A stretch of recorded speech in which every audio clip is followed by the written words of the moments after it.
Hi there, this is a quick video on how to sew a bra cup without having to use a lining or anything of that nature. And you do not need an overlocker, you just need a sewing machine and you need to know how to do a lock stitch. Alright, so for your first line of stitching, you're going to set your length to 2, and then you're going to do another line of stitching right on top of that. Now here you see me sewing my first line at 1/4 inch, which is my seam allowance for this project. Alright, and now what you're going to do is set your stitch length to 1 and sew over that line that you just did, and that's how you do your lock stitch.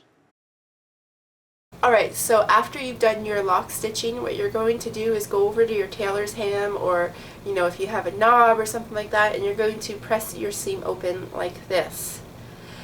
And then the next part is you're going to top stitch from that seam there around 1/8 of an inch on each side or less, so really narrow, and top stitch all the way down and then trim off the excess seam allowance with some scissors. Alright, so this is how my cup piece is looking finished. It's turned out quite well.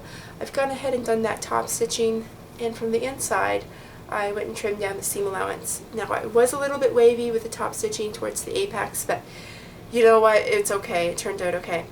Now this is ready to go into the bra frame, and yeah, that's all said and done. So you don't need an overlocker to do this. You could just use lock stitching to make your cut piece, and obviously you don't need to do a lining piece. So this will sit against the skin quite flat and quite well, and it works out.